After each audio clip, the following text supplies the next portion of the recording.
this. There we go. Thank you. And I'll now hand over to Mayor Brad to officiate. Thanks, Matt. Welcome, everyone. We'll start off with an acknowledgement to country. We acknowledge the Barngarla people, the traditional owners of the land we meet on today, and their continuing connection to the land, sea, culture and community. We pay our respects to elders past, present and emerging, and we extend that respect to other Aboriginal and Torres Strait Islander people within our community. The City of Port Lincoln acknowledges and respects the diversity of cultural heritage and beliefs within our community. As a council, we are committed to serving the best interests and needs of all people in our city, and we endeavour to discharge our duties conscientiously to the best of our ability. Thank you very much. Please be seated. Welcome people from the gallery, press, staff, elected members. Present tonight for elected members will go around. Councillor Broadfoot, Councillor Rousell, Councillor Lynn, Councillor Davis, Deputy Mayor Ritchie, Councillor Staunton and Councillor Dodd. Again, welcome to all. We have apologies tonight from Councillor Jolly, who's still somewhere in his caravan. Anyone know where he is? Room? Yep. You see him? Okay. With him up there. Thank you very much, Rob. And Councillor Davies has applied for leave of absence. Item 3 is a declaration of conflict of interest. I'll just run through the room if I can, just so that we can really make a point of this. Does anyone have any conflicts of interest? Just go around. My contact? No. No. Councillor Dodd, you got none? Okay, good, thanks. All right, thank you very much. Item number 4 is the confirmation of the minutes of the previous meeting. 4.1 is the confirmation of the minutes of the previous ordinary council meeting held on Monday the 16th of August.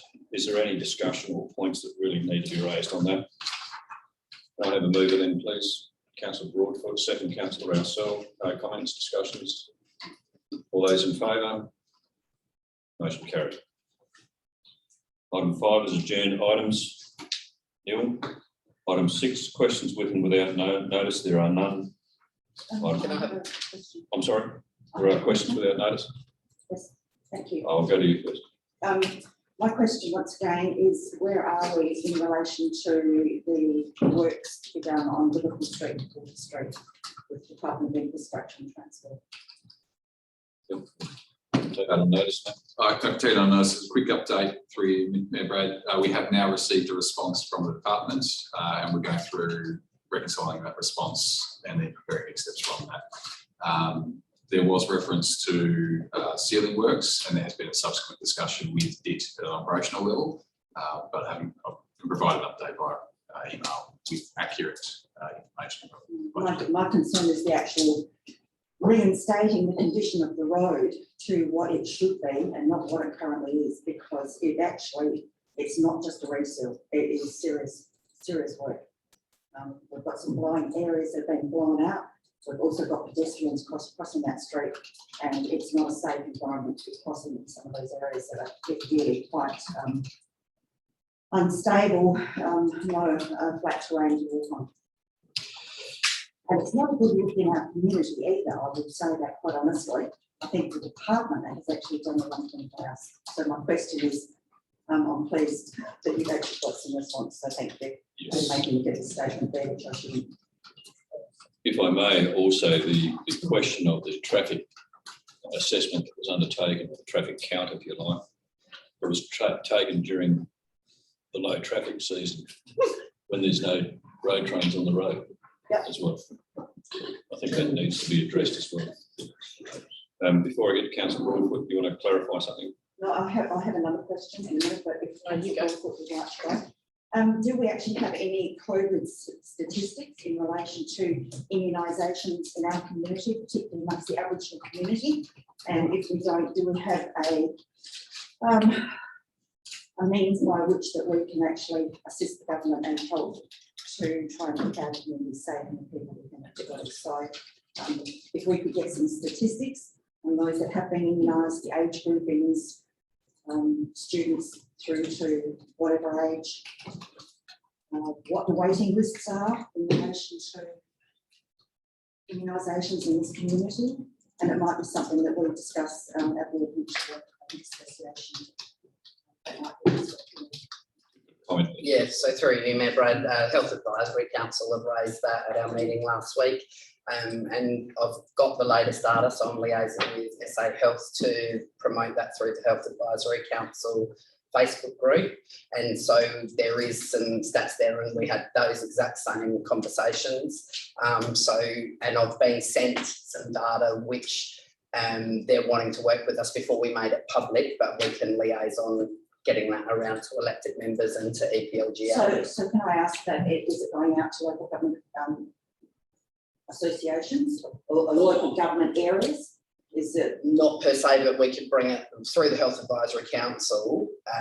Yeah, we've had that conversation. I guess that's what we're trying to elevate as well. So just to promote that, the vaccination rates and particularly around what's happening for Yeah.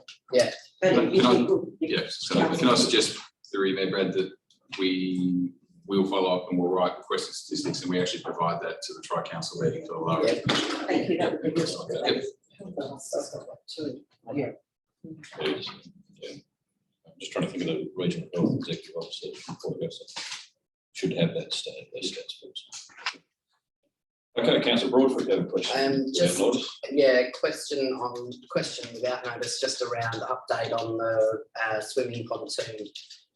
Getting regular questions from users down there about the status of being able to access it, and yeah, just so that people are safe. We've still got people climbing over to get in, so they're safe inside. So just keen to hear where we're at. Yep, I'm happy to defer to JP for a quick update, noting that some aspects of what we're dealing with at the moment are commercial confidence and contractual matters.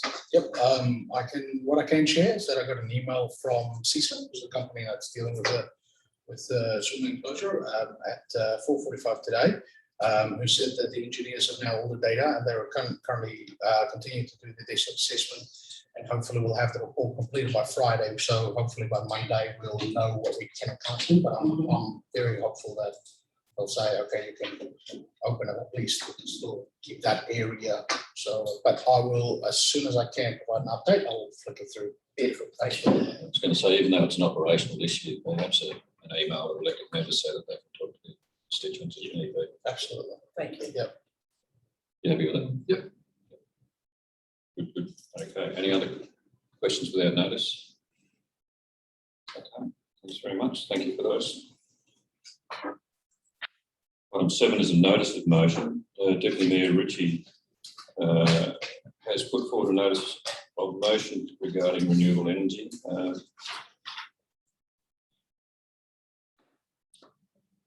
Jack, do you want to address your report? Yes, thanks, Mayor. I'll actually read it out from the benefit of the tape as well, so it's there on record.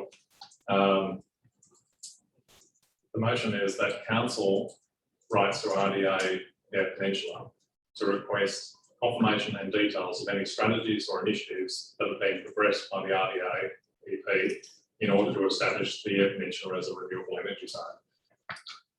If no formal active strategies exist or have not been progressed, that the RDA Eyre Peninsula provide a report to council detailing the economic benefits for the individual councils and the region of becoming a designated renewable energy zone, a strategy to advocate for resources to support the designation as a renewable energy zone, proposed policies and regulatory settings and other steps required for the growth of renewable energy generation capacity, which leads to tangible increased economic benefits to Port Meckern and the region. And that's the motion, and a little bit of background on that. As someone remember that in 2017, the then chief scientist Alan Finkel, in his independent review into the future security of the national electricity market, a blueprint for a world-class electricity system, identified 33 renewable energy zones in Australia, and 3 of those on the Eyre Peninsula. A number of those zones are already developing multi-billion-dollar renewable energy capacity. The Eyre Peninsula was also identified as a region with some of the greatest potential as a renewable energy zone by recognised economist Professor Ross Garnaut, and further details of that are in this book, Superpower. The capacity to export power on the current regulatory settings regarding supply and demand for electricity have to date restricted the region's ability to capitalise on our well-recognised documented advantages. A current example of the confidence in the region is the proposed world's biggest renewable energy hub, comprising 50 gigawatts of wind and solar capacity, which has been proposed for the southern coast of Western Australia between Esperance and WA and Streaky Bay and the Peninsula. The $100 billion project by Australian CWP Global and Hong Kong-based Intercontinental Energy could bring enormous benefits to the EP if it gets to go ahead, and if we are connected into it as well. Other identified renewable energy zones are already activated with those multi-billion-dollar initiatives, and Port Lincoln and Eyre Peninsula could benefit from an active strategy to establish a renewable energy zone that would align with Council's strategic directions plan 2021-2030. Alongside that, we've just seen the announcement in the last couple of days that the graphite business, battery business, which is the first outside China, being established in Arno Bay, and they'll have an annual turnover of $260 million in export value. And they'll be looking for a place to house 200 people in that business. So there's so much economic potential out of that. But currently, we don't have a strategy on the Eyre Peninsula to capitalise on that. And there's where I see the huge advantage for us. And so I'm happy to put that, move that motion. Okay, do you want to speak on it further at all, Jack? Not at this stage. Okay, so the motion has been moved. Can I have a second for that, please? Councillor Davis, do you want to speak on it? I think what Jack has spoken about is certainly very clear, and I think that we need to have the opportunity at least to embrace it. And the Regional Development Australia is the, I think, the most appropriate facilitator in helping to move us forward. Just any clarifying questions from anyone concerning the report?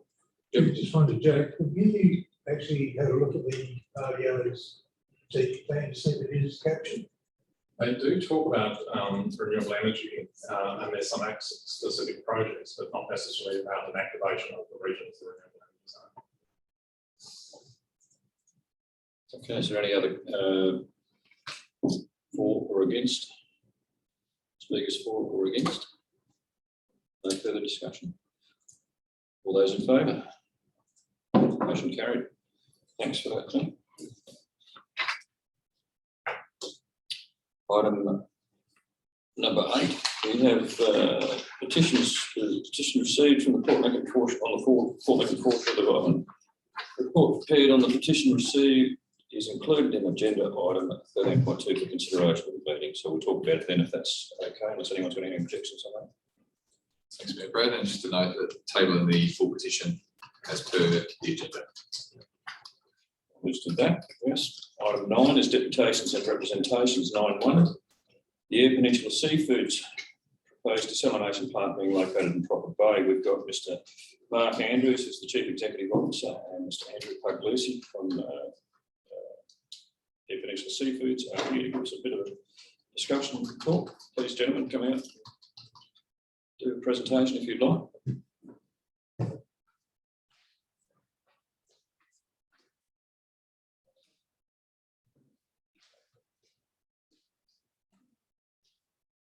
So Mark, this is Mark Andrews. We'll limit it to 10 minutes if that's all right. Thank you.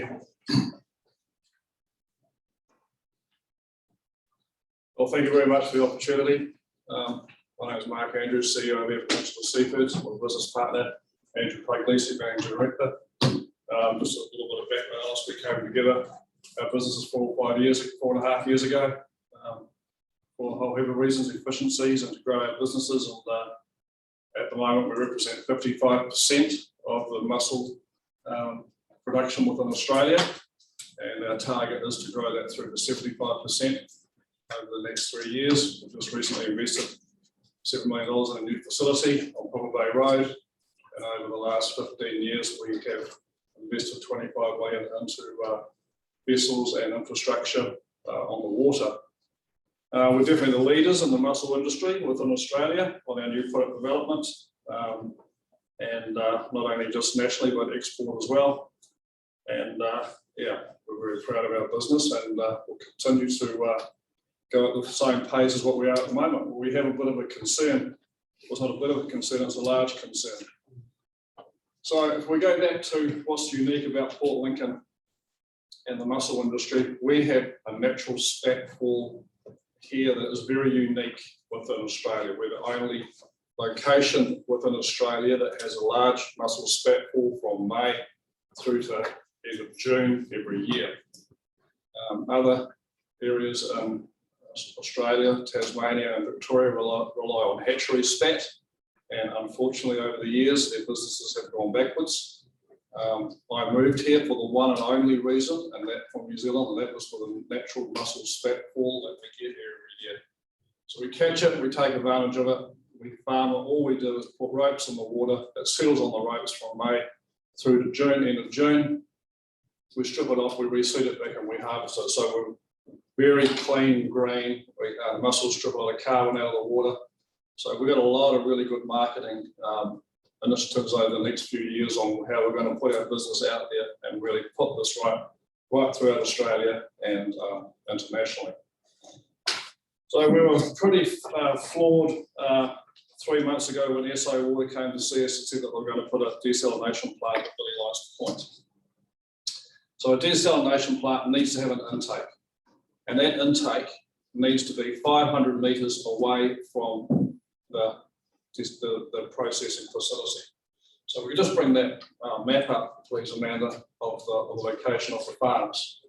So that black cross there is the proposed desalination plant. All those little pink squares are our mussel leases.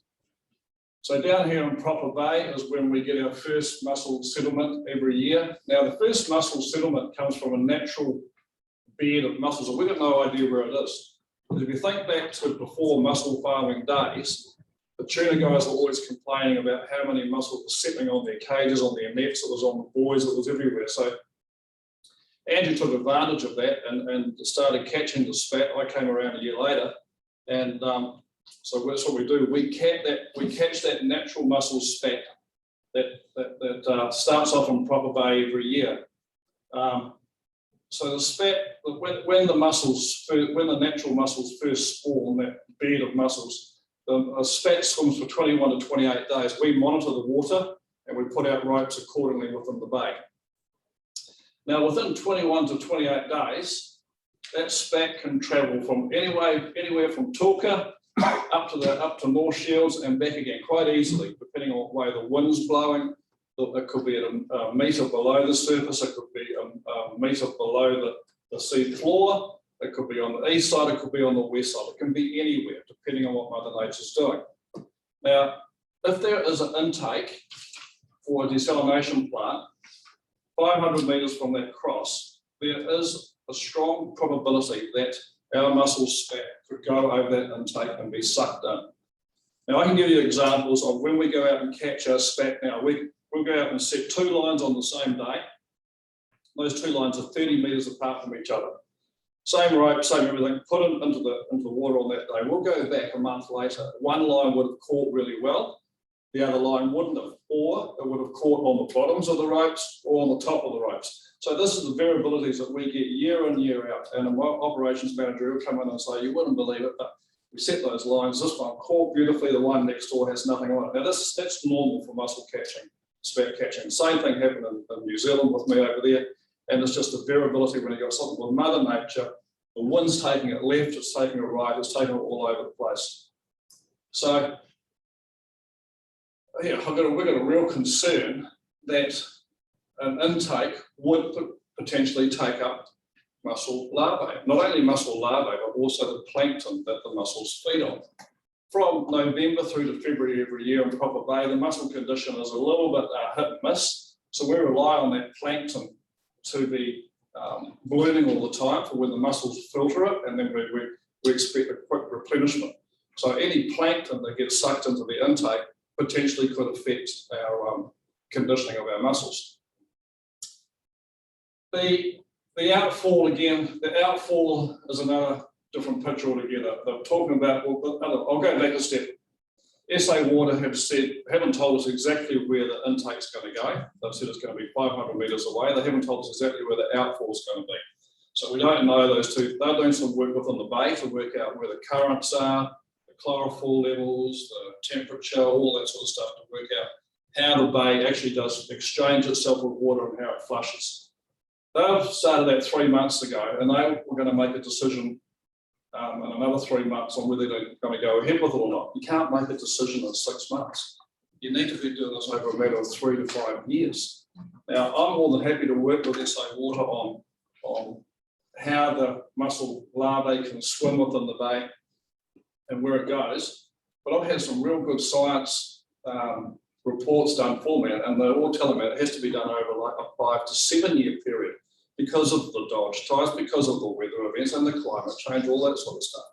The bottom line is, I just can't afford for any mussel spat to be taken in to intake, and I have an average, Mother Nature gives me an average year on spat catching, and I lose 20% of that. So all of a sudden, I've developed markets for 3,000 tonnes, say, so we're sitting 2,200 at the moment, and all of a sudden, the mussel spat's not there because a percentage has gone in the intake.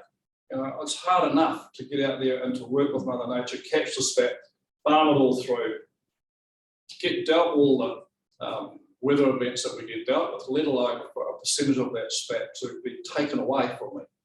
Just can't afford that risk. And that risk you can't manage it, you can't mitigate it, and you can't monitor it. So it's just, it really floors me that they want to do it, where they have been thinking about a desalination plant since 2008, I believe. And the very first words that the SA Water bloke said to us, he said, we originally thought we'd come to Port Lincoln and look at setting up a desalination plant here, but we discounted that idea because of the infrastructure of aquaculture that's within the zone. And he said, I'm back here, we're back here. So, and I don't know what their backup plan is. I don't know whether they've got a backup plan for a plan B or plan C. Excuse me. I'm going to write to them tomorrow. I'm going to serve a FOI, Freedom of Information, to ask them to tell us where the backup plan is, where is your B and your C and your D, so if this doesn't get through.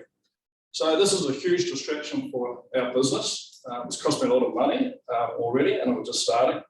And we just, as you know, we employ 55 people at the minute. And that's going to grow to 70, 75 within the next couple of years with what we have, what new product development we're doing, extra lines we're putting in, etc. So what I need to do is speak to people like yourselves and let everybody understand how the mussel industry works. How do we catch that spat? That spat's naturally occurring out there. We haven't got a hatchery. If we couldn't afford to have a hatchery, we wouldn't. The guys in Tasmania, they had a hatchery, but it cost too expensive, and you got to feed the spat. We're so lucky here with what we've got. We're so unique with what we've got here, and we can get out there and put our hand on our chest and wave the flag and say we're the best in Australia, and we are. But we can't have anyone potentially taking any of our spat, any of our plankton, and then you've also got the outfall. So the outfall 3 or 4 times normal seawater salinity. World's best practice tells everybody that you have an outfall in a high exchange zone, and that's why energy mixing area. That's why they originally went to Sleaford. They pulled out of Sleaford because it cost too much money. No one could price the Sleaford job because of the granite that they had out there, the whole lot of it, and it got too much, $80 to $100 million by all accounts, and then they just walked away from it. So, that's our problem, and I wanted to come in here today and explain to you how we operate, what we do, and thank you very much for your time. Thank you very much. Are there other questions? Deputy Mayor Richie. One question, Mark, there's you mentioned the salinity levels or the salt levels that are increasing as well, and you indicated the talk recently about the impact that's had on mussel farming around the world as well, that there are other places that have just been totally wiped out because it's changing in balance structure. It's not only mussel farming, it's blue summer crabs, it's your juvenile fishery, it's your snapper, spawning zone around BHP Wharf around there. Shane Hodges from Tackle World, he's going to get up and do a speech at the Rotary Club in a couple of weeks. I'm going to get up after that. There's just so many other, if I had 40 minutes, I could cover other areas outside of mussel farming. I could tell you about the blue swimmers, I could tell you about the juvenile fishery, I could tell you what the high levels of salinity do to kill seagrass. Nothing lives within the zone because it's dissolved oxygen and it's just a big plume of water that's sitting there of high salinity. Now, if it's not mixed up, it just moves around. And it could potentially move up and it could end up on one of my farms under improper bay there. It could kill all the mussels at the bottom. It's high salinity has to be mixed up, diluted, flat out. And the mussel industry is really important for our mussels take the high nutrient loading out of the water. And that high nutrient loading of what the tuna, the kingfish, the abalone add to the water, we add a balance to the whole ecosystem in this area. So we're an important part for all of aquaculture here. That has implications for future developments like CH4 with the seaweed as well. Yeah. Absolutely. We're going down that same track as well, you know. There was a good mixture of seaweed and mussels all on the one side. They all complement each other too, you know. So, But we are by far the most effective with this proposal. Councillor Dunn.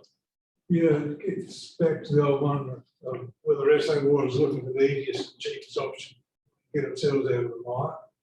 But aside from that, it's interesting that the state government was so darn on precautionary principle when it comes to establishing aquaculture reserves.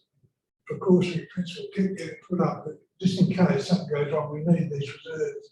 Yeah, this is the opposite. SA Water is saying we need to have a desal plant, but no precautionary principles apply. It seems that way. The other thing, see, you comment on, you mentioned 3 to 5 years to get some base research done. The state government quickly puts a moratorium on onshore gas drilling because of the impact on underground water down the southeast. Yet, why can't we have a moratorium for 3 to 5 years on the impact of the seafood industry in Boston Bay? Can we put that to SA Water or the state government minister? Make sure precautionary principles apply in this case, and also that any moratorium is in place to find out what the research really does say, rather than rely on SA Water. And it shouldn't have to be thrown over to my industry to have to go and pay to do all that work. Like the only way I'm going to counter SA Water is with good science, and that's what I'm doing at the moment. But it's taken a total focus away from our business and deal with something I shouldn't have to be dealing with. Is there any other questions, Councillor Broadfoot? Yeah, just thanks for the presentation. That was nice and clear, and we can see the imperative for action. What would be the most effective action that council could take that you see? Well, I should have probably started off and say we are all for a desalination plant, 100%, but just not right where it's been located. And as I said a minute ago, a desalination plant within our aquaculture zones, there can never be managed in a way where it will never have an effect on us because of Mother Nature. It's impossible for it to do it. So, you know, I'll work with SA Water whatever I can do to find an alternative solution, a location for them. But that's not my game. So my choice would be I'm here to convince you guys to help me get on my side. Last week we had Senator Rex Patrick here. Today I had invitations go out to Spears, Chapman, and a couple others. Get them all here one by one. Take them out, show them the whole spiel what we're doing at the moment.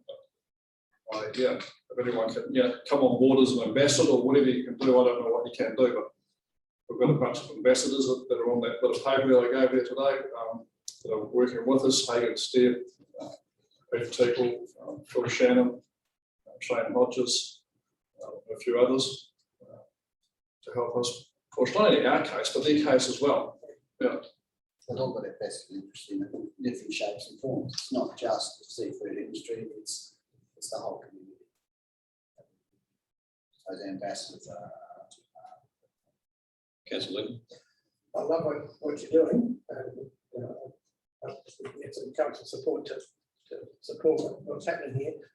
I'm wondering whether you're going far enough and looking at the impact for now and future-proofing your industry, and looking what we as a council here are doing with our stormwater. Out into the bay, we've got good pumps at putting it out there. You're doing the work there. I'd like to see that happen as well, so you don't come back here in a few years' time and say, what have you buggers done to us? You know? We've got a very good water quality program, South Australian Shellfish Quality Program, SASQUAP. Yep. That, you know, we pay handsomely every year. I mean, we pay PIRSA handsomely every year for the use of the licenses and the leases, and also the water quality. So there's a rainfall event and it gets over 15 mil, where areas are closed for harvest. And then as it gets further up, it's all closed for harvest, and all the mussels on the water is tested before we harvest it again. We have a really quite a strict regime of testing, both the water and the mussel flesh every week. So And we hang our hat on it because that helps us get export markets. People ask, you know, as the quality. importers ask that sort of thing. Yeah. So it's just in those considerations, just making sure that what we plan to do here doesn't adversely affect your industry. That's really what I'm looking at. So I understand that up in Tumby Bay, there is a desalination plant that's been approved by private equity a couple of years ago. Does anyone know about that? Well, I do know that H2U will need desalinated water to operate at Cape Hardy. So I'll make a point of, I'll comment on that in a second if you like. So, Jack, you had another question. Just a follow-up question, because when they were originally looking for a site, my understanding was that they ruled out proper in Boston Bay because that it was not that high movement, and that's why they went to the high energy coastline. Is that your understanding as well? Yes. Okay. Yeah. So, being the devil's advocate, what you said is extremely persuasive. And I'm not coming in against what you're saying. I'm just saying we need to have a lot of factors considered here. The factor that I need to lay on the table is that the city requires water. That's the base. The city is not going to have enough water in a couple of years' time, operating straight out of the Ely Basin. The city is also going to be in dire straits if we have a bad season in the next 2 years. So I'm just putting that out there for you to consider as well. The point that you were talking about is when Cape Hardy gets up and going just north of Tumby. The proposal, I believe, is still to push a hydrogen manufacturing plant there, which requires desalination. To me, there's synergy there. And it's one of the things that I would actually like to talk a little bit more with SA Water about. I mean, as I said, what you put forward is a very persuasive concern, and I think we have to take that into account in anything that we do. I'll come to you in a second.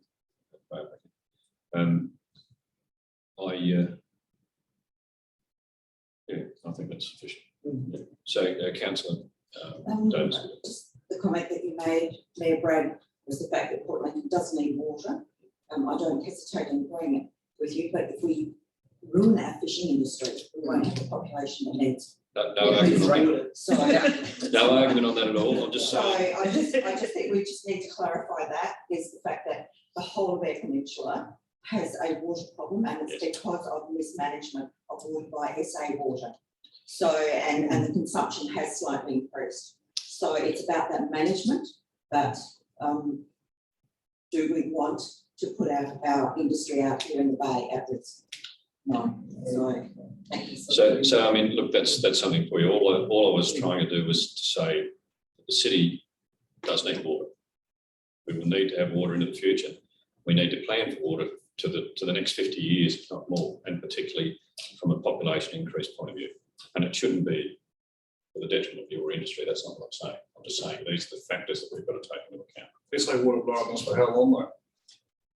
Yeah. How long they've known it since 2008? I'm not going to disagree with you. Yeah. They need to be accountable. Perhaps, yes. I guess just a comment there too. It's an opportunity, like hanging it out where they've actually worked it through for many years to arrive at a great solution out there at Sleaford before the costs went up. But there's a huge opportunity with locating it out there because there's an opportunity for growth, and then it has an opportunity to supply the whole of Eyre Peninsula, not one the state, eventually as an option. And where this would have no opportunities to grow, and it potentially risk a whole industry on that. It seems like It was a good comment earlier, what it wasn't the federal government come to the party and pay the difference for the long-term security of supply of water to the Eyre Peninsula. That's a It main- might cost a few more bucks now, but if you put it right across the whole population of South Australia, $2 or $3 a head or something over the next 15 years, it's probably paid for. Mm. A little bit now, a little bit extra now for long-term, for surety. Okay, well, thanks very much for that, gentlemen. Short and sweet. Yeah, no, you got your message across without any worries. I should make a point too that it came across exactly the same as we had discussions before recently. Yes. We're getting pretty good at it. Same story all the time. Yeah. Much better to be harvesting mussels and making money. Eh? So grab a seat and don't go away, because we will go through the recommendations relevant to that particular issue now, if you like. And thanks for the opportunity. Look, I think it's the most important thing that we need to do, to be honest with you. Robin, did you have a question? I was just going to say, just thinking from a council's point of view, are we in a position when people build that part of a requirement of building is having a certain size rainwater tanks? I think Each that's already house there. should have one. Isn't that already part of planning? Is that, but I mean a decent size one, I mean, there's one at my place when I moved in, but it wouldn't be enough. It's not hooked to the house for a variety of known reasons. But, if you had a couple of decent sized rainwater tanks, that would, at least we could show that we're trying to help and catch the rain when we do get it. Rather than show more than once a month. So I think that's already, I mean, is that something that? I think it's already a condition, and I think it's 13,000 litres or something crazy. It is it? It is a Oh, condition. built for a Yeah. while. Yeah. On new construction. New construction. They don't have to be plumbed in though. They just have to be there. They don't have to be plumbed in. So do you know the capacity at all? Just those little rectangle ones. Well, that's useless. You might have cups of notes. Sorry. So perhaps that's something that we can take on notice, Robin. Yeah, Perhaps have a look at that later. When it's past the world where they've taken out wood burning fires, right, for pollution. So why couldn't you not? So you've got 5 years to get a rainwater tank in your backyard, and it has to be plumbed up. Yeah, You can work backwards as well as you can work forwards. that's right. Yeah. Perhaps we can have a look at that after. Take a seat, gentlemen, and we'll carry on. So the first thing, unless there's any more clarifying questions, we can examine the first recommendation there, which is that we note and receive the deputation from the Eyre Peninsula Seafoods, and thank both Mark and Andrew for their presentation. Do I have any questions on that at all? No. As Broadfoot, would you like to move? I'd like to move it, and just to say that, we were involved in SA Water meetings in Tumby Bay, I think, 2018, 2019, 2018. And at that point they had I said, what's their long-term plan? And their long-term plan was a 5-year plan. And here we are, we're at the end of the 5-year plan and there's no plan, or there's a plan that's not working. So I think we also probably need to put some pressure on around what is the actual 50-year plan, as you talked about. Yeah, okay. Thanks. And Councillor Davis, you'd like to second? Yes. You'd like to speak on it? So is there any speakers for or against, or clarifying questions further? No. So we're only on the first recommendation there. So all those in favour? Motion carried. Now, with the secondary recommendation that's there, we've got one that's been slightly modified. And Matt, do you want to just push for the second one? Yeah, I'll just quickly talk this. So I guess it's an interesting situation. I guess it was hard to work out what level of detail to provide as a sort of extra information report to the deputation. And I think it stems back to council's had a presentation from SA Ward back in May. There's been various presentations and various different processes occurring since then, including the EPLGA right into SA Water asking for some consideration for a plan B and a plan C if plan A doesn't go ahead. Or in effect, we're already on plan B. And I guess it was whether or not council really wanted to just receive the deputation tonight and then request a follow-up report.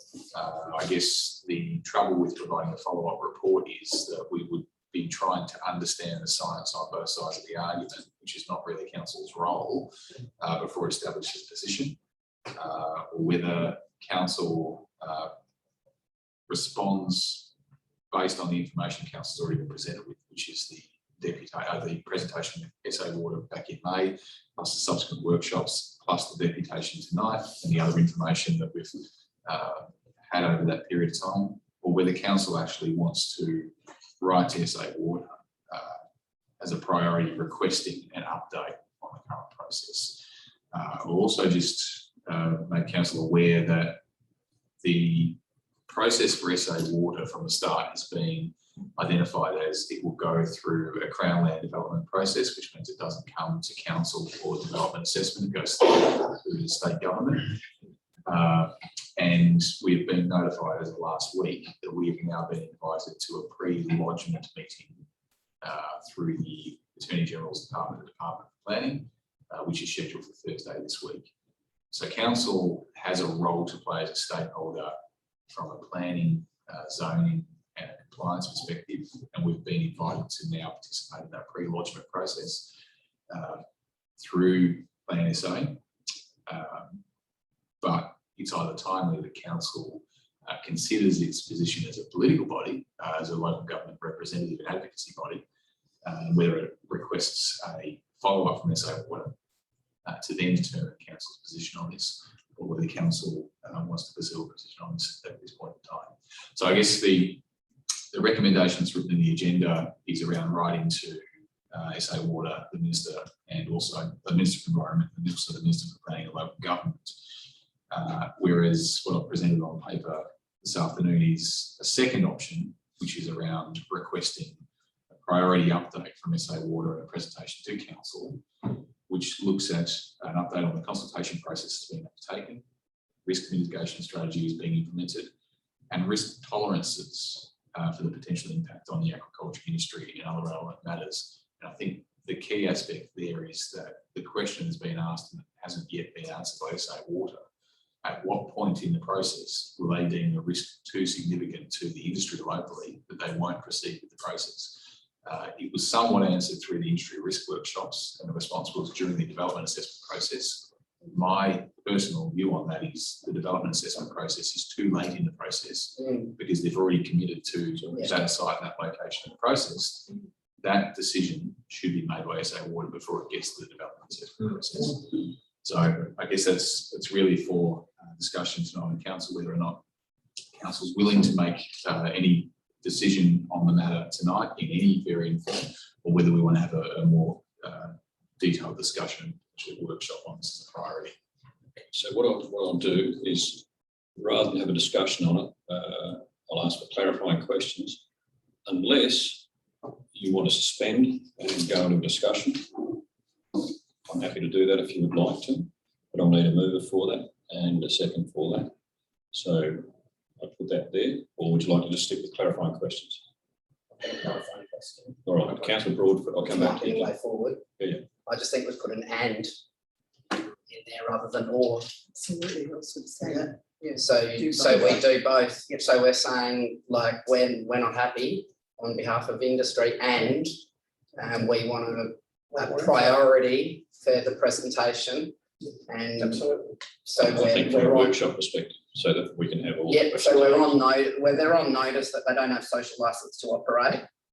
And also that with council representing that view of industry, and also that council, we do the next set of steps as suggested. I'm hearing everything you're saying and I'm agreeing with everything you're saying. I'm just keeping in the back of my mind that I don't want a city with no water as well. So, yeah, okay. Just on that, as a question, I guess, is that and I agree totally because it suggests that as well, and then also I guess what we're doing by this process is getting more information from them, getting a response from them before we make that firm position, which which at this stage would be opposing the development as it's currently planned, I imagine. So I guess it's asking that question, is that's the next stage, then we come back to another council meeting to look at a further recommendation at that stage. I think the concept, and forgive me, Matt, if I'm incorrect here, I think the or was that if you did that second paragraph on a workshop basis very quickly, then you would be able to determine whether the first paragraph is the appropriate way to go or not. Just to respond to that, you've been asked to a meeting on Thursday, which is a pre-lodgement. We haven't got much time, have we? No, so I think we need to, my perspective, you know, I think we need to be on record, and we're not actually stating a position there. We're saying we strongly believe, and then we're giving an option for more information. Can I suggest then, on the basis of the discussion that we're having at the moment, that paragraph 3 becomes paragraph 2, and we remove the word unreasonable from paragraph 1?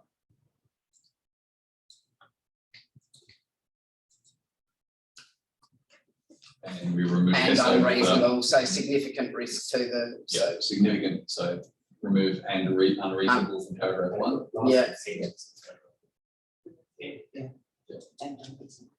And then we also remove SA water from paragraph 1. Otherwise, we're writing them twice. Yeah, So effectively, the council writes to the Minister for Environment and Water, the Minister for Planning and Local Government, expressing council's understanding of the need and support for water security on the Lower Eyre Peninsula, and also advises of the significant concern council has that the proposed construction of a desalination plant within the vicinity of Boston Rock Base poses significant risk to the aquaculture industry operating with the base. The council writes SA Water and requests as a priority a further presentation and update on the initial presentation to council on 13th of May to council on the Eyre Peninsula Desalination Project, including the preferred location of desalination desal plant, status of the consultation process has been undertaken, risk mitigation strategies being implemented, and risk tolerances, potential impact on the aquaculture industry and other relevant matters. And then council maintains that if the risks to the aquaculture industry, I should say, so if insert industry after the word agriculture, cannot be ameliorated satisfactorily, then council strongly believes that SA Water should be investigating and pursuing other locations outside Boston and Rock Base with construction. and good luck with the state election. Yeah. So, I'm much more comfortable. I'm happy to move that way. So, would you like to speak on it? No, I think we've said it and we've heard the presentation, and we're representing the community, and we need to support our industry. Can I have it? Well, actually, before we go any further, is there any clarifying questions on that? I was just going to ask a question in regards to the meeting on Thursday. Will this be part of that discussion? Are you invited to? Through you, Mayor Brad, so the meeting on Thursday is a pre-assessment meeting, so it's more from a planning rules perspective. So that will be looking at zoning, the appropriateness of the fit for purpose use of land, things like that. It won't necessarily be, as I said, council as an advocate on behalf of the community. But the two, noting that one is being expedited, it means that council's other hat needs to be considered. So we can certainly provide copies of the correspondence at the meeting, but from a planning and land use perspective, it will have minimal. And I think, not taking away from the motions that stands there, that the formal letters mentioned in there are actually emailed post haste. Just a further question, I'm just wondering, given the where we're at in terms of the election cycle, whether we include the leader of the opposition in the letters that we write. That you CC Peter Milanowskis in it, and then it becomes a hot topic for this region for that election, and It's council's prerogative on who we send the correspondence to. I guess there's an aspect of we haven't written to anyone formally on this matter first, so there's the notion that we allow people the opportunity to respond to that. yeah, Set of response. And then come back and see how we go. yeah. So we've had a mover, and Peter, you want to second I'm it? happy to second it, yeah. Do you want to speak on it? Yeah, sooner or later, we're going to have to do battle with federal and state about the lack of resources here in the UK. This moment of beginning. This is the time to do it. If it's not water or health or whatever, I mean, it's not our fault that they haven't done the planning down the years and suddenly we're having to pay a cost to have a cheap option. So I think this is the marvelous way to go. All right, councillor Davis. Question, sorry, as this is going on, so they're evolving. In relation to the presentation, would you be considering a workshop environment that the information is presented to, or would you prefer to hold a special council meeting so that it's in a very public forum? I think we decided workshop. I would suggest, Brad, probably a workshop in the first instance. There's no reason why that couldn't be open to the public. Informal gatherings have the option of being open to the public, given public interest. It's quite reasonable. Yeah. If we needed to call a special meeting to resolve anything as a result, we could do so with 4 hours notice. Thank you. Yeah, the other question then too, and these gentlemen may be able to answer my question, and excuse my ignorance. We're talking Crown land, but what are we talking so far as the seabed goes? And whose jurisdiction and what measurements they have to meet? I mean, Jeff. That's state, because it's within the 3 nautical mile mark. It's state. Yes, I know it's staying, but what government department? Yeah, it would be personal. Yeah, I think so. Yeah, we can clarify that. Yeah. And the other reason that we were coming back to what you asked before about a workshop process, we considered that it would probably be the best approach because we would be able to have our staff experts present for all the questions as well and be able to be free to ask questions. Okay, so we've had a mover, we've had a second. Is there any more speakers for or against? Just one more question. In relation to inviting SA Water to make a presentation with a further update, is there any relevance to us inviting other parties to that workshop for presentation? I'd actually like to hear from them. I mean, Independently, and just throwing this in there. I would, A little bit informal. yeah, to be fair, I'd probably suggest we invite SA Water. We've got the other processes which we are privy to in terms of the risk workshops, which have a number of our stakeholders involved in those. So we've got, I mean, I'm sitting on that as well. So I think we've got exposure into other parties. I think if we feel a need, and I guess the questions the council may have are likely to be ones that SA Water needs to answer at this point. okay. Have they got good insurance with compensation claim for going? Councillor Crawford, do you want to provide a reply? No, I'd just like to thank Mark and Andrew for their presentation tonight, and you know, we've been aware of the situation and we did have that consultation. You know, we had SA Water come and present to us and we gave them a range of options for stakeholder engagement, and we let them know that this is a very active community when we come to protecting our ocean assets and our industry locally. And from what I can see, that's been a bit half-baked, which is disappointing and a little too late. So yeah, I just hope that the council can represent community's view in the way that we support you to make sure that the desalination plant that we know we need happens in the right place, that doesn't put anything at risk.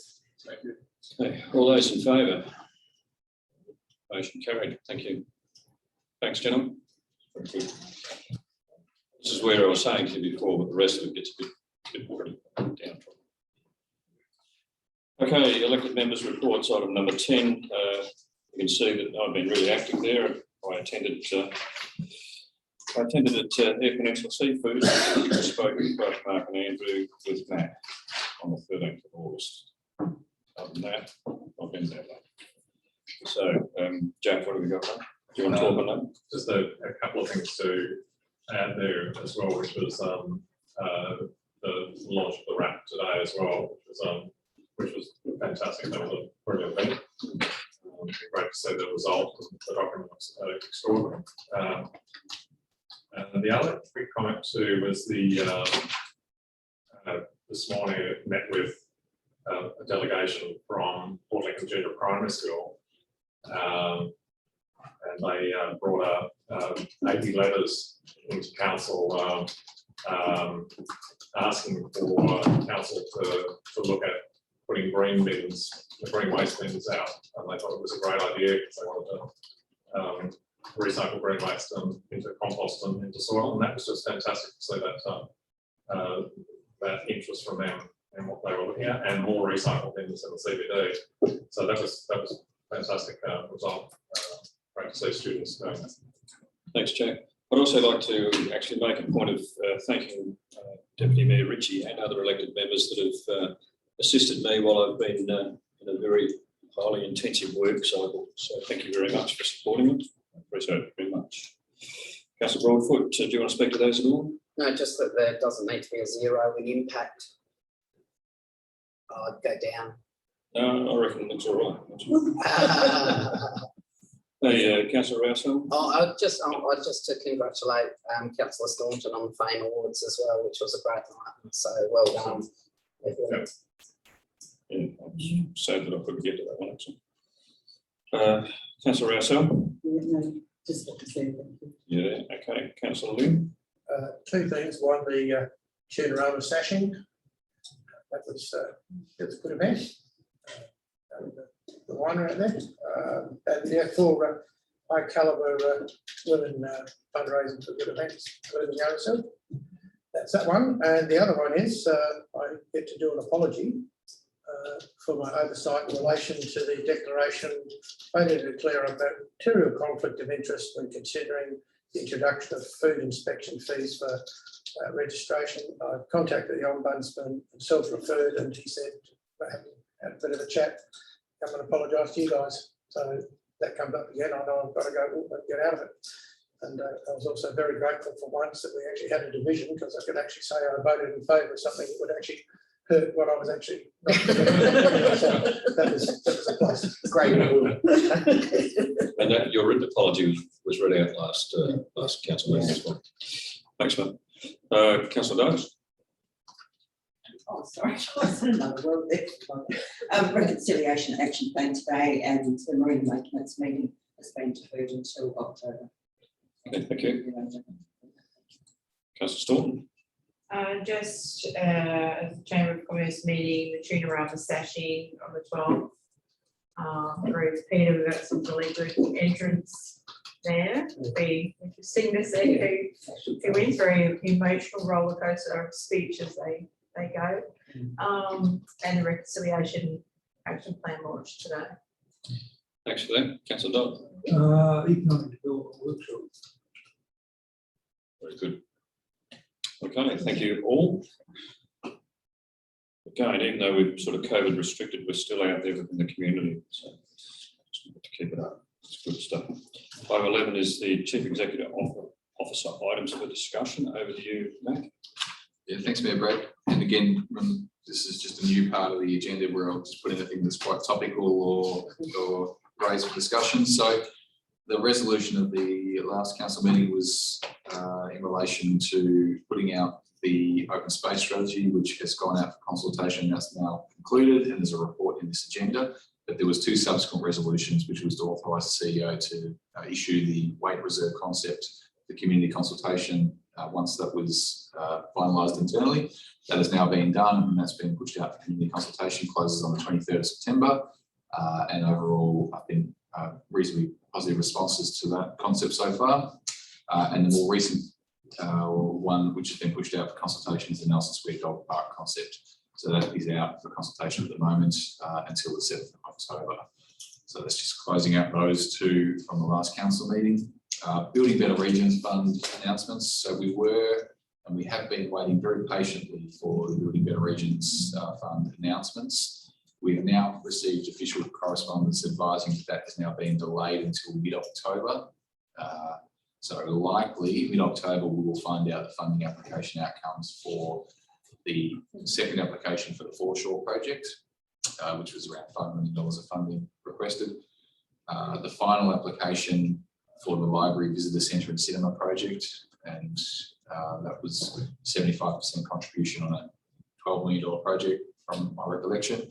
So, and the last one is the $20,000 for the economic development and investment attraction strategy. So By the time we come to mid-October, we should have an outcome either way for those projects and the funding. For the foreshore project, it won't mean revision of the project, it just means we'll proceed with the funding and the budget we've got. For the library visitor centre cinema project, it will mean that at some point we'll need to rethink and regroup what we're doing with the project for the future of that site. And the economic development, tourism, investment and attraction strategy will mean that we may need to consider how we resource the development of that strategy. We don't have that $20,000 coming in. Who's the relevant federal minister for good better regions these days? Barnaby Joyce, Deputy Mayor, What's that? What was the question? who's responsible for building better regions for regional development is Barnaby Joyce. It's taken over from Michael McCormack, which I believe with the change of the national leaders, that's why there's been some delay in better regions. That's what I was asking. Who was the Zoom? Back to you again. The beer and banter event that we held on the 6th of September, so we had about 24 attendees from local businesses attend that event out of Ravendale, so that was pretty well received. Had some positive feedback. Interestingly enough, a follow-up phone call from a local business in relation to that was specifically asking around the reconciliation action plan and I guess how they can start their own journey for reconciliation, which is great to see that, you know, an event that was set up and how it's specific to promote working with council and how we go through tendering and contracting leads to a discussion around reconciliation. So again, just trying to build those relationships with the community. The Reflect RAP reconciliation plan launch was today. And again, another event, most of the members, or I think all the members who are here most, were at the RAP event today. And just a reminder that we've got the Tri-Council meeting coming up next week, which we're hosting here at the Port Lincoln RSL. So the agenda for that will go out later this week. Thanks, Mayor Brad. We had RSL? Yeah, I believe we have all councils represented. I think they'll come if I'm not there. What have you done? Boundaries. Yeah. Oh, I forgot about that. I don't think they have. These I chaps, thought I could have a boundaries screwed up on the white wall. just set boundaries around it, little fences.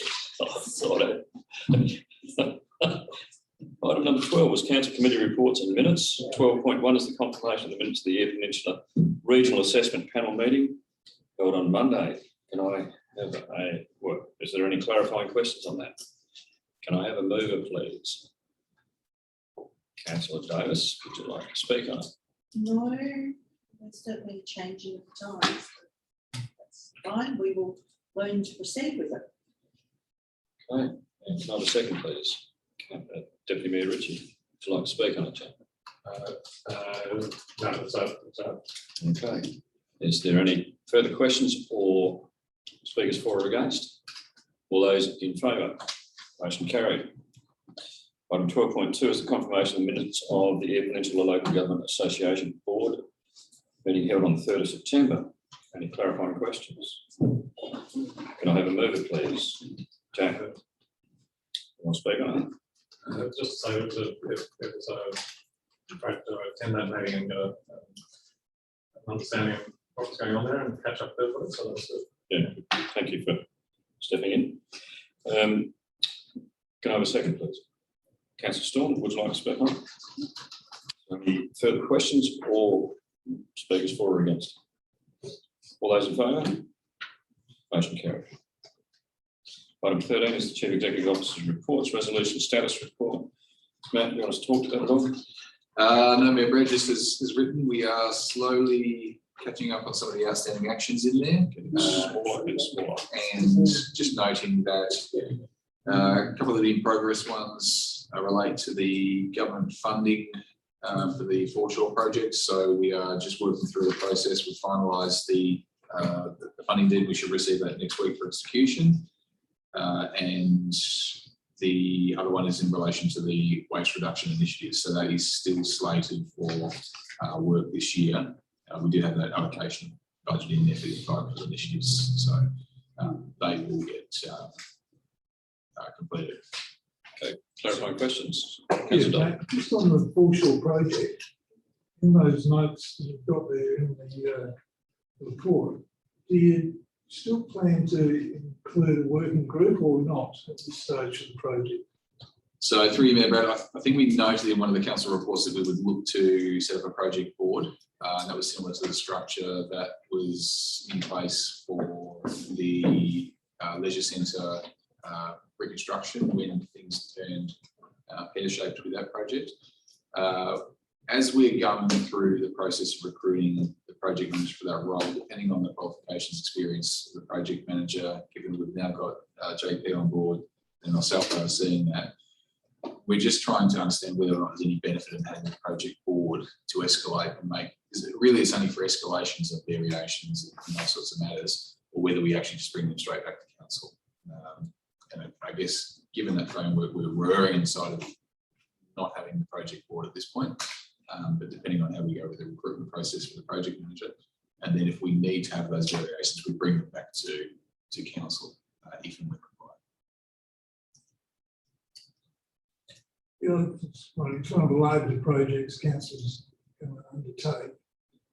Wondering whether it's going to be adequate messaging between council, elected body and community and the project. So we'll wait and see, I think, what you say. Yeah, so the project initiation document has been drafted, and that's the document that talks around the governance around the project and the structures in there.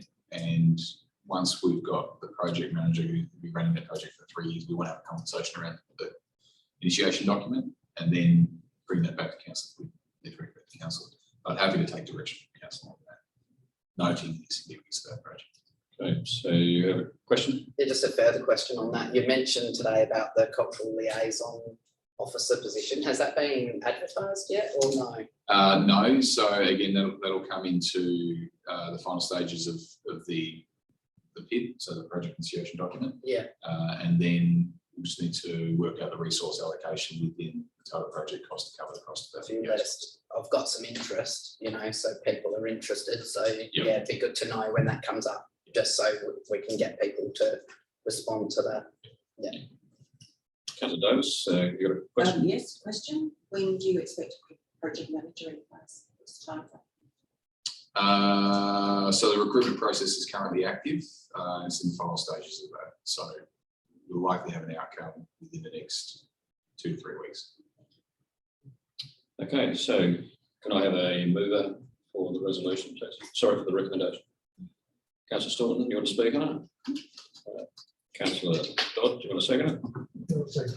And do you want to speak on it? Any speakers for or against? Questions? All those in favour? Motion carried. Okay, now item 13.2, petitioners received for the foreshore development project. Over to you, Matt.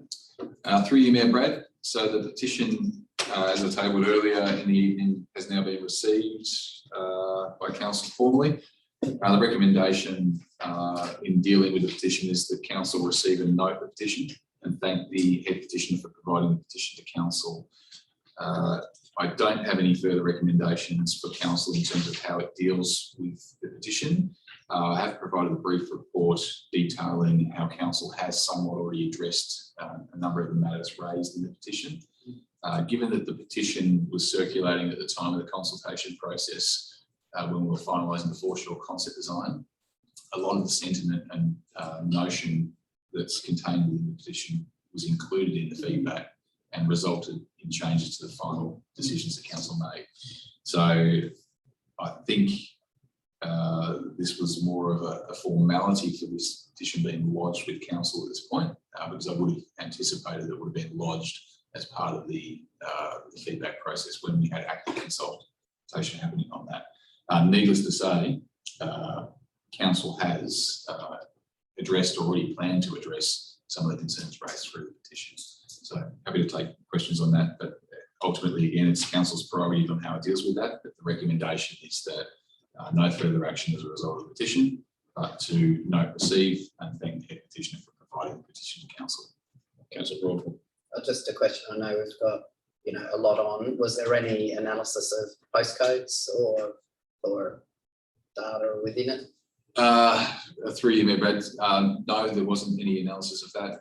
The petitioners stated that there's 1,339 signatures within the petition. At a cursory glance of that, there is a number of those which reside outside the City of Port Lincoln, from Tumby, the neighbouring areas that are subject to the boundary reform discussion. So the signatures aren't all from the City of Port Lincoln. I think the point is that we've already considered everything. Yeah, It's already happened a long time ago. Councillor Davis. I'd just like to make the comment that what concerns me in relation to the petition is the information that was provided to people, encouraging them to sign the petition. I've had a feedback from a number of people who have actually placed their signature on the petition based on the information that they were given at that point in time when they were approached to sign the petition. Having visited the information area downstairs, a lot of those people actually, over a period of time, have said, I wouldn't have signed the petition if I'd had this information as well. So my question sometimes around petitions, particularly this one, is what information was given to the person who was sought to sign the petition. So I'll accept it, but it's something that I have some reservation about with the number of signatures that are there. Is that 1,300 the true figure, or would it be far less if people had all the information when they were asked to sign? And truthful information too, I would say that too. Yeah, I actually support you in that. I am very concerned that we are accepting 1,300 people when, based on the information that's been presented to me, I am concerned that that is not a true representation of the view that they have of council and the reasons why they signed the petition, and I just leave it at that. Do we need to modify the recommendation to say that we have some concerns about the validity of the information that was passed on? It's a question. Through you, Mayor Brad, I think Just push it through. the resolution's fine as it is. I think we can provide some commentary and feedback directly to the head petitioner, or potentially a response letter. But I guess it's without then getting into a discussion around how do you validate the information that was provided when you know that when people are collecting signatures at the front of a supermarket and people are walking past, people are not going to have the time to sit down and absorb all of the information that council would have put out. We can't even validate that, the correct plans were shown at any of these places where petitions, but I guess we don't want to get into a discussion or a debate around the validity of that. I think we note that there was the integrity of how the signatures were collected, and the reason on why people signed may have varied, and certainly as Councillor Davis has said, we had people coming into the information sessions downstairs saying that they'd signed before they'd actually seen the plans. But I don't think we want to get into a stage. So I accept that. It's a moot point. Okay, so any other clarifying questions? Councillor Stewart, we'll move it. You want to speak on that? No, as CEO Matt said, that we've pretty much already responded to the concerns that have been raised, so happy to receive the petition. Thanks very much. Second, Councillor Ling, you want to speak on that? No. Any other speakers for or against? Questions? All those in favour? Motion carried. Thank you. Item 13.3 is the amended delegations under the Planning Development and Infrastructure Act. Over to you, Matt. Thanks, This Mayor is Brad. procedural again. This is procedural. So council endorsed the new delegations. Just hang on a second. We're having an adjournment for a second. Does anyone else need a break?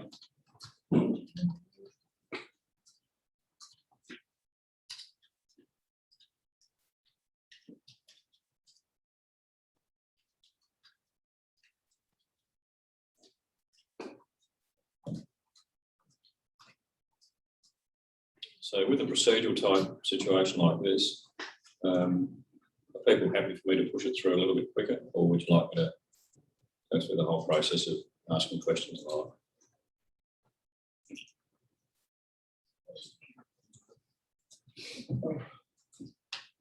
Process of thing. I'll do it quickly.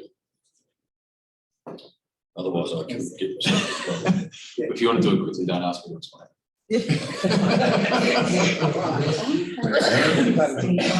This is just an amendment to a policy situation for a new act. Which is a long read.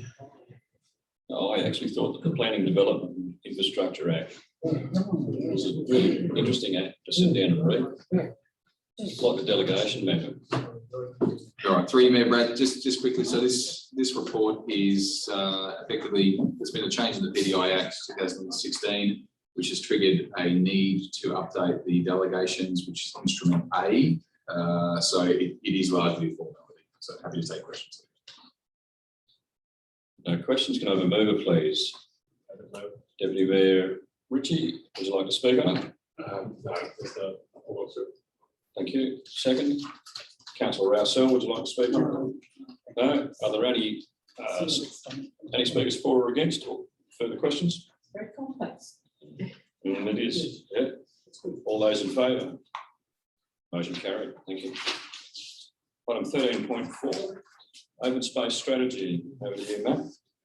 Thank you, Mayor Brad.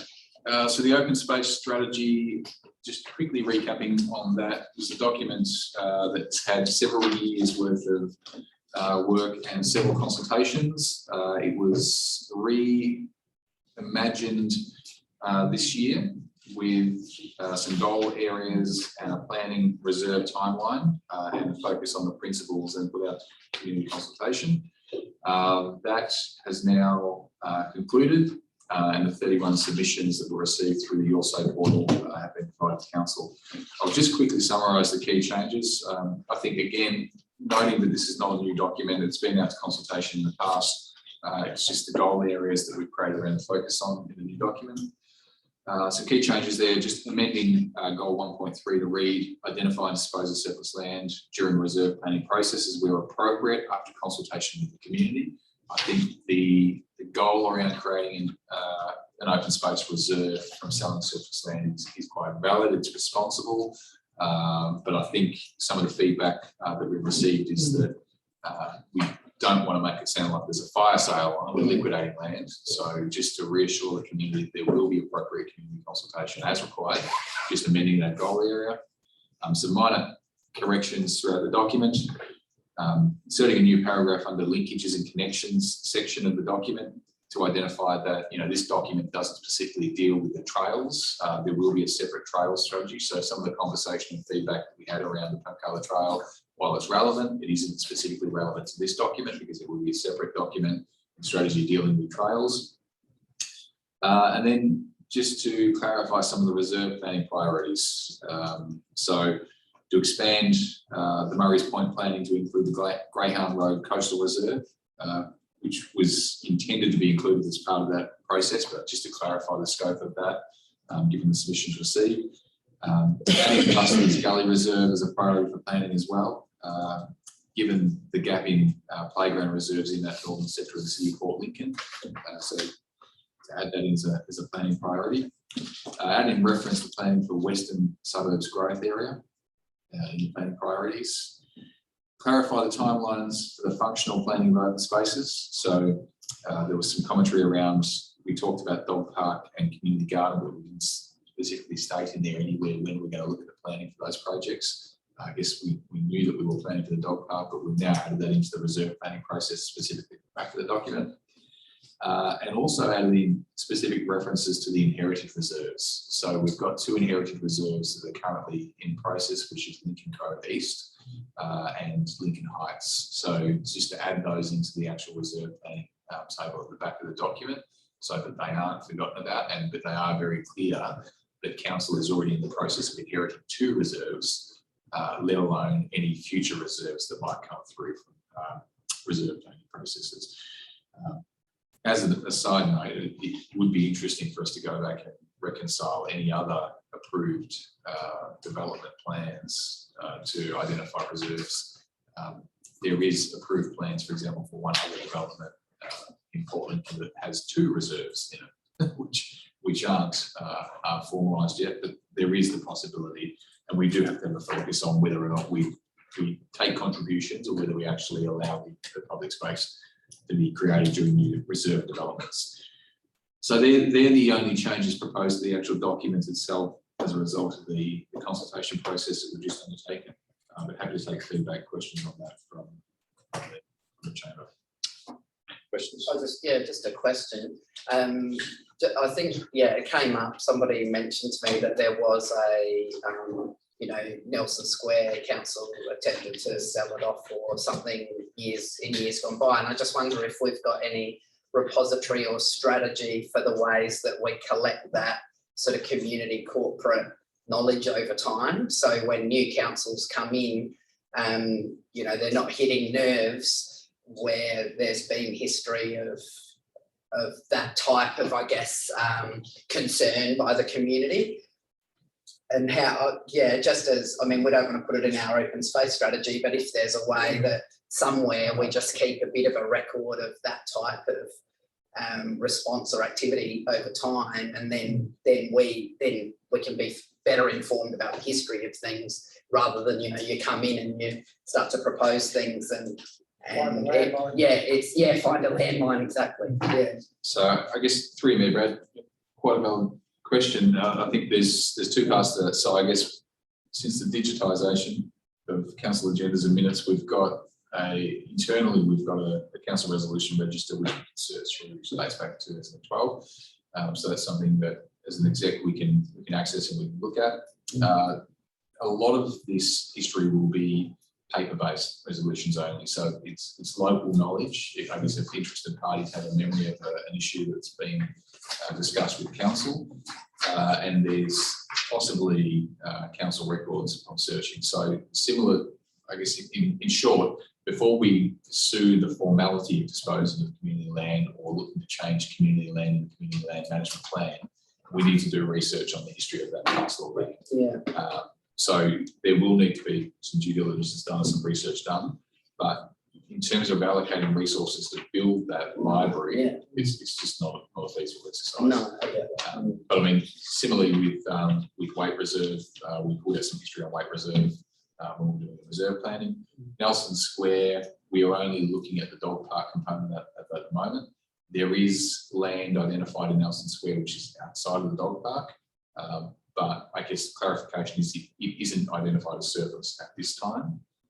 So there is still a future discussion to be had around the balance of Nelson Square on whether that's used for other community purposes. And if there is no other community purpose, then it could be deemed surplus. But I guess we just wanted to clarify that the conversation that's active in the community at the moment is around the dog park concept of Nelson Square, not necessarily around the sale of surplus land. But that is something that could be considered down the track. Any other clarifying questions at all? Yeah, I've just got a couple of questions. Winters Hill is identified as a reserve. Is that Port Lincoln or is that District Council? Just for clarification. Through you, Mayor Brad, a portion of that would be City of Port Lincoln, I understand. It's down the middle of the road, isn't it, Jeff? Usually it's the middle of the road reserve. The Winters Hill lookout. The lookout is City of Port Lincoln. I believe we own the infrastructure for the tower as well. So to see if there's price what it's saying there. Yeah. So what's the lookout specifically? Is that the car park or? The car park would be the lookout, yes. Right, okay. The car park is ours, is it? Yeah, I guess I'll take that on notice, but my understanding is that So it's ours. it was just that when we did the cruise ship tours and it was quite hot up there and the tarmac was melting, the bus people were trying to work out who to complain to because the melted tar was getting back into the gut and being referred to lower air. And I just assumed that Winters Hill was lower air, so we can clarify. We can take that on notice. There could be a legacy agreement in place where there was an agreement between us and Lower Air on who would seal it or something like that. Yeah. But as it stands, my understanding is it's on our side of the boundary. So I think for administration and looking after it, it's ours, but any complaints It's district council.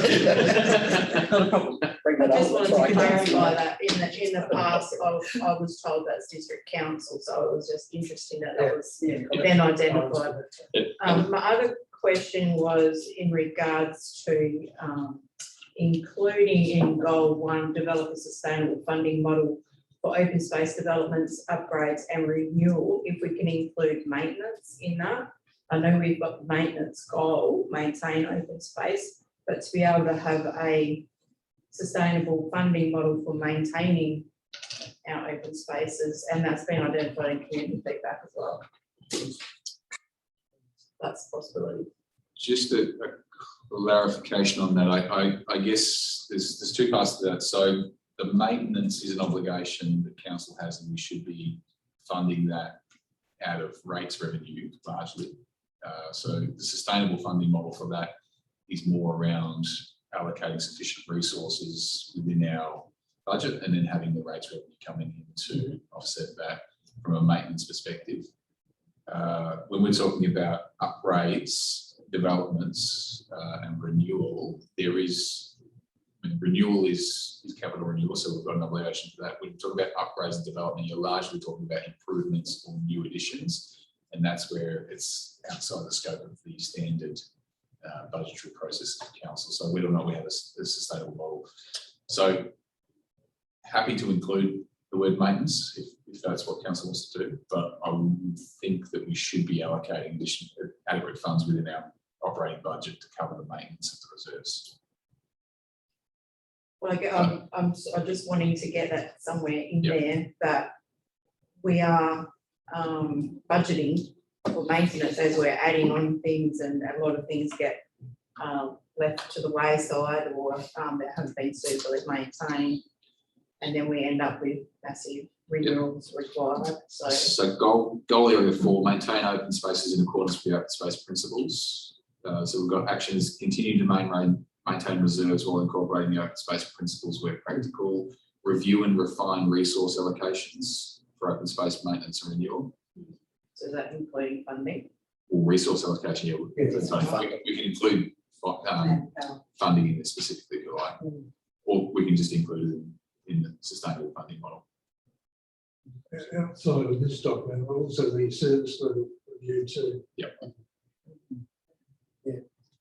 But I'll certainly take on note what Councillor Staunton has said, because this has been raised before. It's all very well for us to increase our assets, but we have a responsibility then. We need to ensure that staff and council is resourced financially and manpower to actually sustain this. So how do we put that into the goal?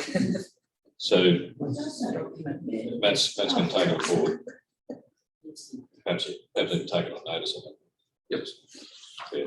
So I'm going to still talking about clarifying questions. Okay. Yeah. Happy to move it. So you'll move it. You want to talk on it, Jenny? No. Okay. I have a second, please. Councillor Dodd, would you like to speak on it? Speakers for or against, or further questions? All those in favour? I'd just like to say thank you to everyone so we finally see this ghost document that's been in the wings for so long. So well done, and thanks. It is a very good document. Even though it's orange, thank you. It's a good document. It's a good document. Okay, all those in favour, please. Motion carried. Thank you. Item 14 is corporate and community reports, finance and business. Over to you, David. This is the independent member vacancy on the audit and risk committee. Do you want to present on that, David? Thanks, Matt Brad. Councillors, one of the independent members of the audit committee has resigned. As explained in the report, we will be going through the process of establishing a new audit committee and new independent approach for independent members of the audit committee in just over 12 months' time. So we'd like to recommend to council that the vacancy remain until that time, rather than having to undergo the process now only for a limited period of no more than about 12 months and then repeat it again. We have done our checks, and there's no there's no obligations that council will be reneging on. Councillor Broadfield, I'd like to move that recommendation. is there any questions first before we have the vote? No questions. Councillor Broadfield would like to move. Would you like to speak on it? No, I just think that that's a sensible use of our resources at this time. We would like to keep things efficient around here. I have a second, please. Councillor Staunton, would you like to speak on it? No. Is there any speakers for or against? Is there any questions you'd like to speak against it? Just one question to David. Can the elected member number increase? Not without another resolution of council, because the terms of reference currently state that it's Okay. three elected members. Just to clarify, is it, it's a minimum of 3 elected Minimum members? of 3. So there could be a resolution to appoint another elected. It would have to be, it would have to be a resolution of council. Yes. You've got an independent chair. We do. Okay. There's some interest. Oh, who's on? All those in favour? All those in favour? Motion carried. Thank you. Item 14.1.2, Boston Marine Proprietary Limited, business use of public road reserve. This is under Local Government Act Section 222. Over to you, David. It's pretty straightforward, but Dom is here if there's any questions that councillors may have. Any clarifying questions on it? Just one question, why didn't it go right to the, if you look at where the plan is, that red line's about 2/3 the way along, why didn't they take it right to the corner for the usage of land and have a square rather than a jagged area to look after? Through you, Mayor Brett, if you take it further towards Slipway Road, you'll end up cutting off the Park Harbour Trail. And this is been in existence since 2004. That fence line's been there since 2004. Right. That small top line is actually where the trail comes across the road and they go along the fence line and then along the back of the fence line. Yeah, okay, thank you. I thought the trail went clear and then had a little path through it, but Council went through. okay, thank you. That's all Comment right. on that. That trail is probably unnavigable. Is it? Yeah. With the water running down there. Because Where they shifted the trail, follows around. Buggy, were capable of walking. yeah, Haven't run there for a while, so. is it overgrown or? Oh, it's just terrain. Yeah, yeah. So clarifying questions on the recommendation on the report? No? Can I have a mover, please? Councillor Staunton, would you like to speak on it? No, that's straightforward. Thank you. Second, Councillor Lynn, like to speak on it? Speakers for or against? Questions? All those in favour? Motion carried. Thank you. Item 14.2 is People Governance and Communications Policy Review, Social Media Policy. Again, this is procedural, I believe, David. Yes, thanks, mate. We've got a few policies that we brought to you this evening. They're all pretty straightforward. This one, there's no major changes from the previous policy, just a few minor adjustments and updates. Okay. Just on page 7, we talk about stuff on the website, but we don't talk about our social media channels.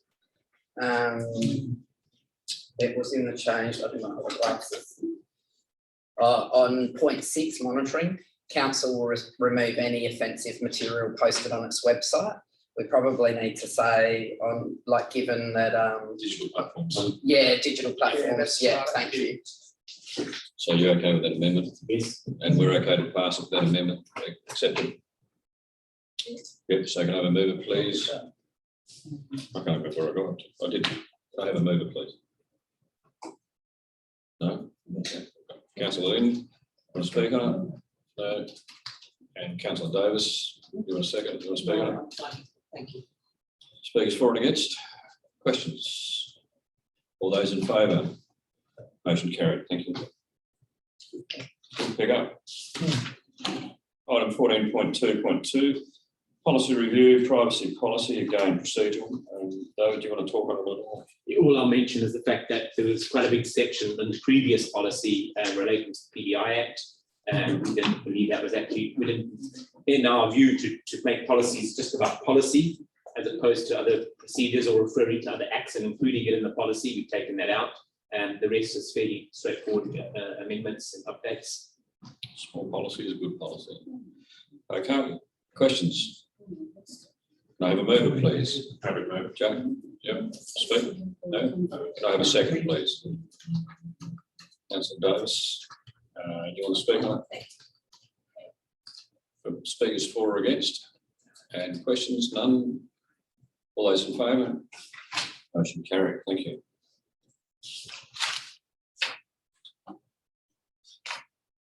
Council 14.2.3 policy review, council members induction policy. Again, over to you, David. Thanks, Matt. Brad. Straightforward. Oh, I was just gonna ask a question. Oh, sorry. Can I have a question? It mentions about an induction orientation program. What is the induction orientation program? Because I've never got one. But Get walked through everything. yeah. I think it's written in there. Yeah, if I'm not mistaken, Lynn will know the answer specifically, but I am pretty sure that councillors there's a training program soon after council elections, with councillors are taken through each step. And I'm surprised, I know even if you weren't available at the time, then arrangements are usually made afterwards. We have legal training induction. There's 4 modules of training you have to do. Yeah, so that's the program. That's the program. Okay. Yeah. And through you, Mayor Brad, there's also the process, which is a lot better under Matt than we had previously.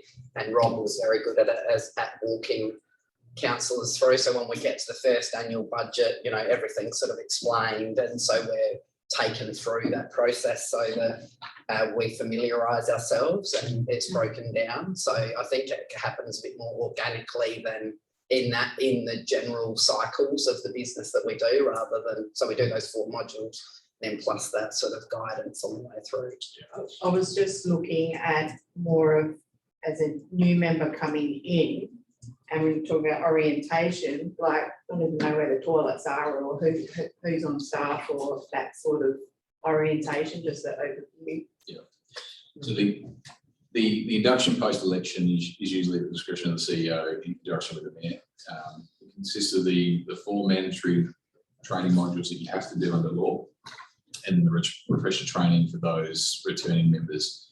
But then usually, and wasn't here in 2018, so I'm not sure what was done, there would usually be some sort of a familiar process to go through strategic planning processes, the long-term financials in more detail, and things like the asset infrastructure management plans, and then talking about our key planning priorities, as well as almost like a hot issues process. But that would be in the form of a workshop or 2 workshops post-election. But there's no formal, document called the induction or orientation process. That's just as probably you weren't there, but as feedback as a new member coming in, I was disorientated. Yep. And I did seek from the CEO at the time some more info, and it was basically just that's your modules. When did the disorientation stop? So I was only joking. So is there any further clarifying questions? Okay, can I have a mover then, please? Councillor Staunton, you wanted to move? no Broadfoot. Induction policy. We haven't got there yet. All right, Councillor Broadfoot, do you want to move it? Do you want to speak on it? Right. No, I had Broadfoot. Yeah, that's it. No, thanks. Would you like to second it, Councillor Staunton? I'll second. Councillor Staunton seconds. Want to talk? Talk on it? Okay, is there any speakers for or against, or questions? No, all those in favour, motion carried.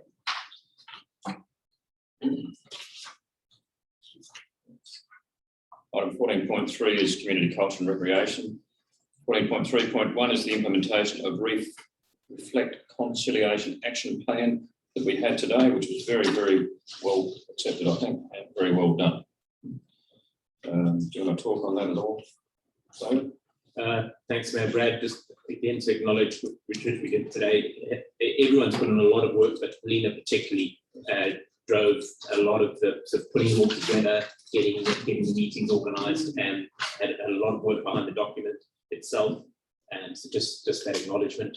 And that's, I don't know if you wish to add anything. No, I think it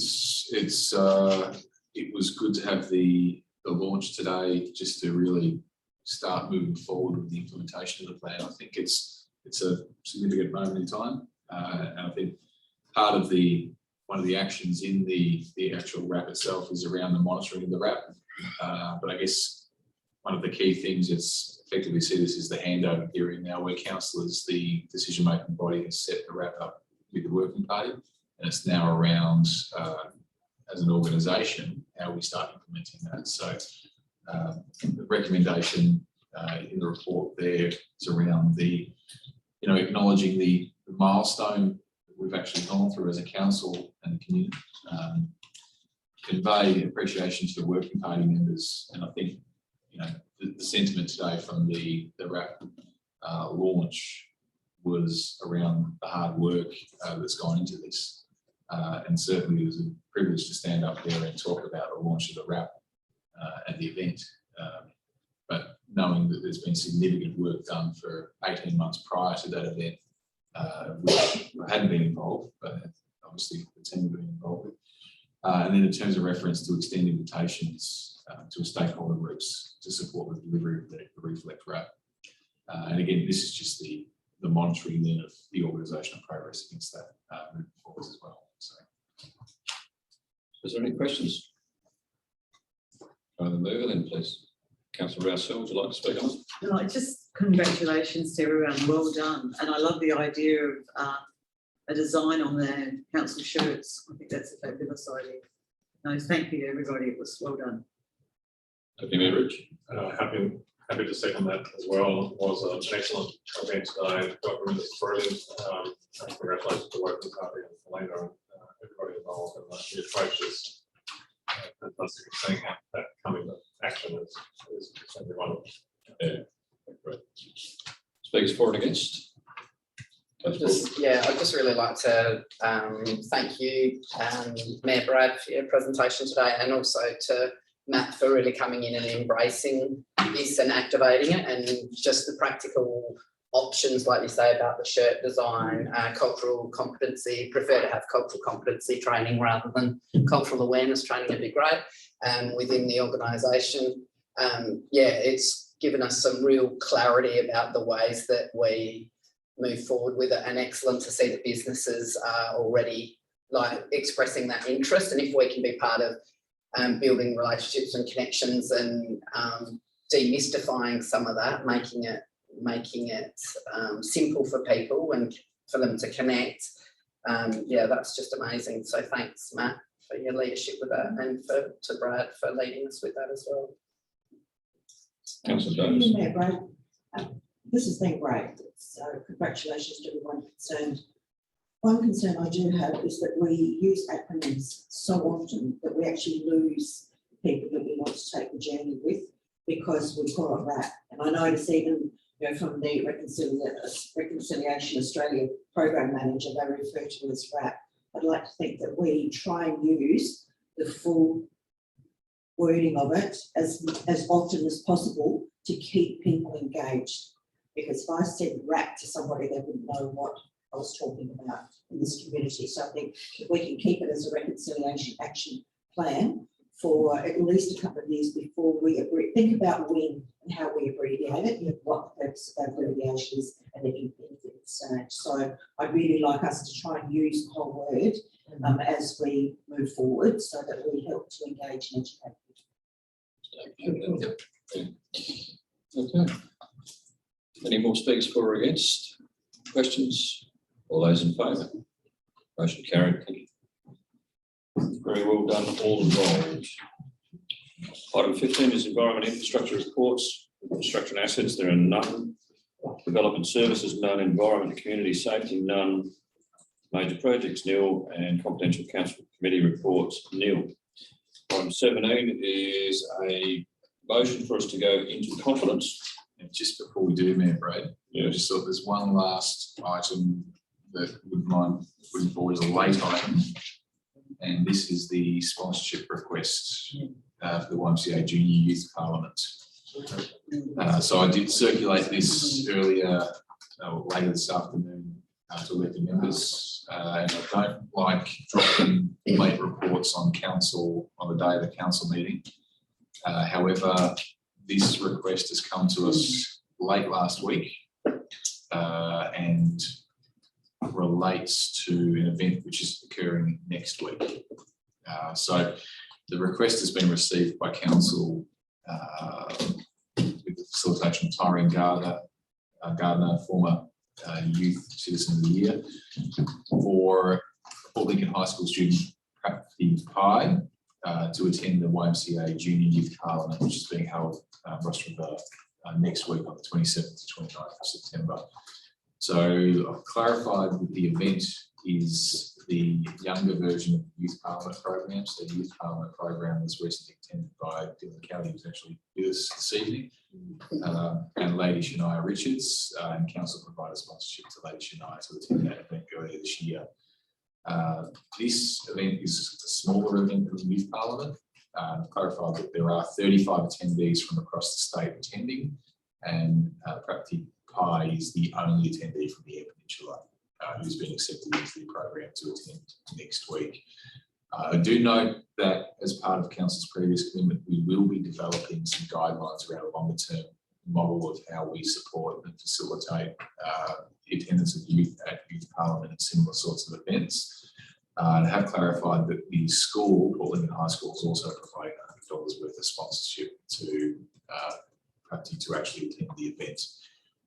On the basis of that, attendance is $250 for the event, and the other costs obviously are the airfares attending that event. So the discussion recommendation to council this evening is council sees fit to accept the late report, but then also to provide funding of up to $400 to Prapti to attend the event next week, which is consistent with funding provided from the elected members' discretionary fund to Lady Shania Richards recently. But then, as council invite Prapti to provide a presentation to council on the event and her experience of the event at the next council meeting, which was similar to the process the council went through the last meeting as well. So we have I suppose the first thing we're going to look at is, do we accept the late report? Another move for that. Councillor Russell? Yep. Yeah, look, I do. I'm very conscious that the 14th was only last week, and if you're only notified, you know, the timelines have been really fine, and it's not the young person's fault. It's bureaucracy's fault or doing, and I solely support this. I think this is just fabulous that we've got young people who want to step out of their comfort zone and go and do these things and to come and to report back to us. I think it's so exciting. And I really do support it. Can I have a second for that, please? Councillor Stewart, you want to talk on it? Absolutely agree with councillor Rousseau. Yep, thank you. Speakers for or against? This is only to accept the report, by the way. All those in favour? Motion carried. Now, the motion is to provide funding on those lines. So the recommendation is that council congratulate Port Lincoln High School student Prapti Pai on her acceptance into the YMCA Junior Youth Parliament 2021, and that council allocate up to $400 from the elected members' discretionary fund to sponsor Prapti's participation in the event to be held 27-29 September. And the council invite Prapti Pai to provide a presentation to council on the event and her experience at the October council meeting. Yep. Is there any questions on that? Can I have a move for that, please? Councillor Dodd, would you like to speak on it? Well done. Yep. Okay, second. Councillor Staunton, would you like to speak on it? No, I said it's really good that young ones are stepping up, and especially the junior getting involved with. It's pretty exciting and well worth the investment. Thanks. Speakers for and against, or questions? I do wonder how much money is there and what. We've got Any discretionary funds? It's 5,000. 5,000. Started a You've new, added in, yeah, Yeah, started a new yeah, financial we year. started a new We allocation. allocated money in the last council meeting to sponsor the dance NTA, I think it was $100. Yeah, it was. Yeah, All those in favour? Motion carried. Thank you. Good. Okay, and come back to item 17, confidential reports. So we have a motion, sitting or a recommendation for us to go into confidence. Can I have a mover for that, please? Councillor Staunton, do you want to speak on it? Can I have a second, please? Councillor Davis, would like to speak on it? Questions, speakers for or against? All those in favour? Motion carried. Thank you. Jack, if you can close the door, just make sure it's closed.